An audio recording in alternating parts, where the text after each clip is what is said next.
Selamat pagi sahabat-sahabat yang terkasih, apa kabar? Semoga hari ini penuh dengan damai dan sukacita. Kita diberi kesempatan baru oleh Tuhan untuk bersama-sama merenung dan mendengarkan firman-Nya.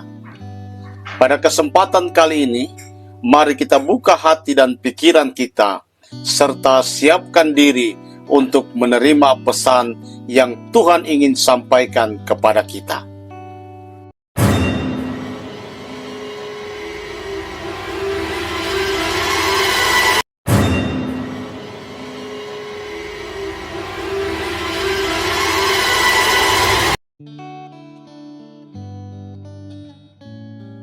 Haleluya. Selamat pagi Bapak Ibu Saudara yang dikasihi Tuhan Yesus Kristus. Kembali kita berjumpa dalam program Pagi Bersama Tuhan. Firman Tuhan pagi hari ini berjudul Bertumbuh itu sakit tapi membawa berkat. Mari kita baca ayat pokok kita dari Yohanes 15 ayatnya yang kedua. Setiap ranting yang berbuah dibersihkannya supaya ia lebih banyak berbuah. Sebelum kita lebih jauh, mari kita berdoa. Bapa di surga, mengucap syukur buat hari yang baru yang Tuhan berikan pada kami. Dan saatnya kami mau mendengarkan firman-Mu, sucikan, kuduskan, dan layakkan kami. Dalam nama Yesus kami sudah berdoa. Haleluya. Amin. Saudara yang dikasihi Tuhan, pagi ini sebelum kita memulai segala aktivitas, mari kita duduk sejenak di hadapan Tuhan, tenangkan hati dan renungkan firman-Nya.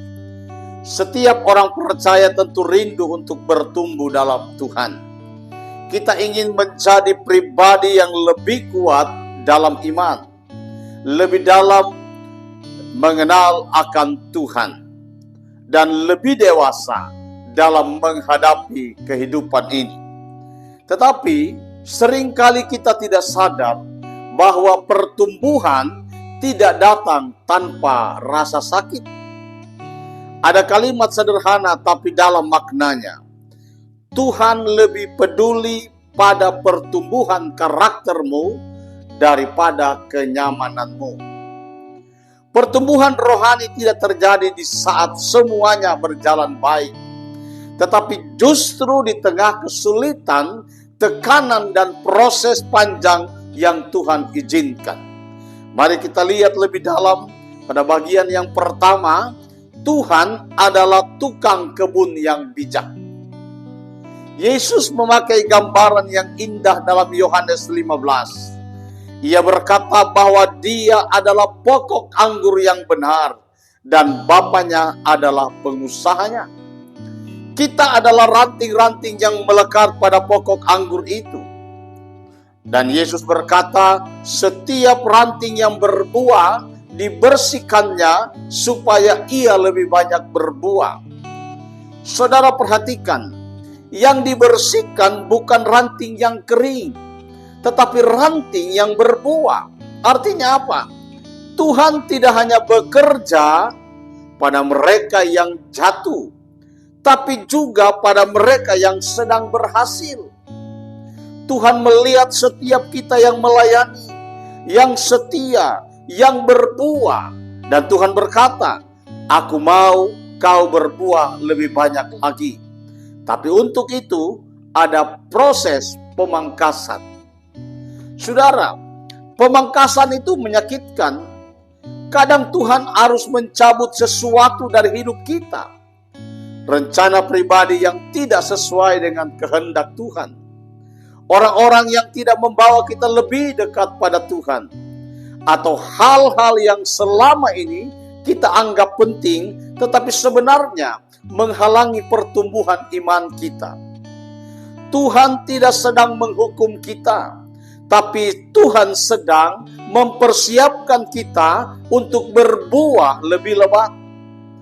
Seperti petani yang tahu di mana harus memotong ranting agar pohon tetap sehat. Tuhan pun tahu bahagian mana dalam hidup kita yang harus dibentuk, dikikis, dan diperbaharui. Bahagian yang kedua, proses pembentukan tidak mudah. Kalau kita jujur, tidak ada orang yang suka proses. Kita ingin hasilnya cepat, instan. Kita ingin perubahan secara instan. Tapi Tuhan tidak membentuk manusia lewat keajaiban semata. Dia membentuk lewat proses. Mari kita lihat contoh dalam Alkitab. Yusuf menerima mimpi dari Tuhan bahwa suatu hari ia akan menjadi pemimpin dan saudara-saudaranya akan tunduk kepadanya. Namun sebelum janji itu digenapi, Yusuf dihianati, Yusuf dijual, Yusuf difitnah, bahkan Yusuf dipenjara. Bagaimana kalau kita berada di posisi Yusuf? Mungkin kita akan berkata, Tuhan, bukankah Engkau berjanji? Mengapa jalannya seperti ini? Tapi lihat bagaimana kisah Yusuf berakhir. Dia menjadi berkat bagi bangsanya. Dan melalui semua penderitaan itu, Yusuf berkata, memang kamu telah mereka-rekakan yang jahat terhadap aku, tetapi Allah telah mereka-rekakan untuk kebaikan. Saudara bisa baca dalam Kejadian 50 ayatnya yang ke-20. Proses itu menyakitkan, tetapi membawa berkat besar. Tuhan tidak pernah salah mendidik anak-anaknya. Bahagian yang ketiga, rasa sakit adalah bukti Tuhan bekerja. Banyak orang berpikir kalau Tuhan sayang, maka hidup akan mudah. Padahal justru karena Tuhan sayang, Tuhan izinkan kita melewati hal-hal yang membentuk iman kita, yang membentuk karakter kita. Seorang pengrajin emas tahu bahwa emas baru akan murni jika dimasukkan ke dalam api. Semakin panas apinya, semakin murni hasilnya. Begitu juga dengan kita, begitu juga dengan saudara, begitu juga kita semua. Tuhan tidak sedang meninggalkan kita di tengah api ujian. Dia sedang menyucikan kita. 1 Petrus 1 ayat 6 dan 7 berkata, biarpun sekarang kamu harus berduka cita oleh berbagai-bagai pencobaan. Maksud semuanya itu ialah supaya kemurnian imanmu yang jauh lebih tinggi nilainya daripada emas yang fana nyata. Setiap luka yang Tuhan izinkan adalah membentuk atau sedang membentuk karakter. Terkadang Tuhan tidak mengubah situasi, tetapi mengubah kita lewat situasi itu. Bahagian yang keempat, Tuhan sedang meningkatkan kapasitasmu. Seringkali kita berdoa, Tuhan pakai aku lebih besar lagi. Tapi kita lupa bahwa kapasitas besar menuntut wadah yang kuat. Kalau kita ingin Tuhan percayakan pelayanan yang lebih besar, pengaruh yang lebih luas, atau tanggung jawab yang lebih tinggi, maka kita harus siap diperluas lewat tekanan. Saudara bayangkan, kita ini seperti karet gelang. Ia hanya bisa menampung banyak bila terlebih dahulu diregangkan. Kalau kita ingin menampung lebih banyak berkat, Tuhan akan meregangkan kita dulu. Dan itu tidak enak, tetapi perlu saudara. Yesaya 54 ayat 2 berkata, lapangkanlah tempat kemahmu, bentangkanlah tenda kediamanmu, janganlah menghemat. Panjangkanlah tali-tali kemahmu, dan pancangkanlah kokoh-kokoh patok-patokmu. Kadang Tuhan berkata, aku sedang memperluas hidupmu, tapi kamu harus rela ditarik. Kalau kita bertahan di tengah tarikan itu, kita akan melihat betapa besar kapasitas yang Tuhan tanamkan. Bahagian kelima, dari air mata menjadi berkat. Saudara, setiap tetes air mata orang percaya tidak pernah sia-sia. Tuhan melihat setiap kesakitan, setiap perjuangan, setiap langkah taat yang saudara ambil meski berat. Mazmur 126 ayat 5 berkata, orang yang menabur dengan mencucurkan air mata akan menuai dengan bersorak-sorai. Mungkin hari ini saudara sedang menabur dengan tangisan. Engkau melayani meski tidak dihargai. Engkau memberi meski dalam kekurangan. Engkau setia meski disalahpahami. Tuhan berkata, anakku, aku lihat semuanya. Aku akan buat engkau menuai dengan sorak-sorai. Saudara, air mata hari ini akan menjadi kesaksian esok hari. Rasa sakit hari ini akan menjadi alasan untuk bersyukur nanti. Bahagian yang terakhir, jangan lari dari proses.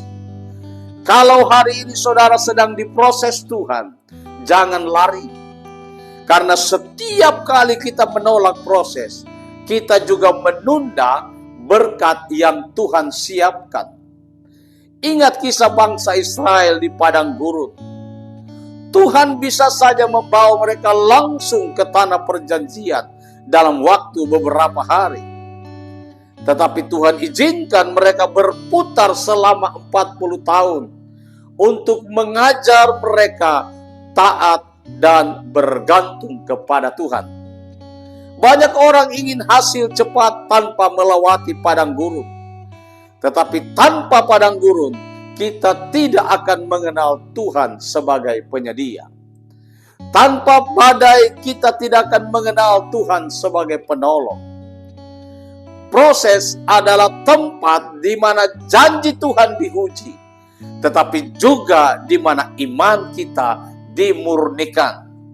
Saudara, mari, bertumbuh itu memang sakit, tetapi percayalah, setiap proses yang Tuhan izinkan membawa berkat yang besar di ujungnya.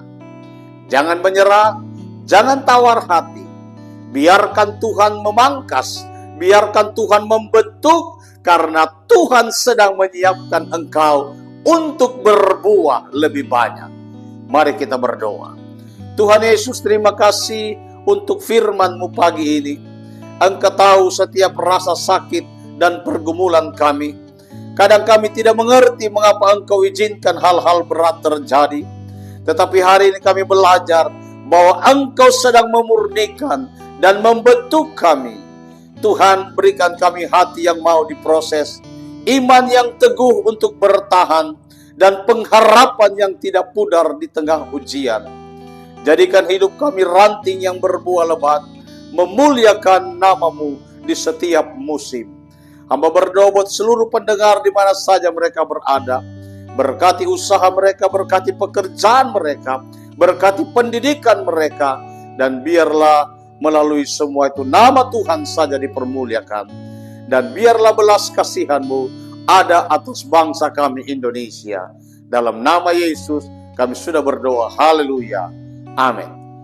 Saudara, kalau kebenaran firman Tuhan pagi hari ini menjadikan saudara diberkati, jangan lupa bagikan juga kepada orang lain agar mereka juga diberkati Tuhan. Tuhan Yesus memberkati. Amin.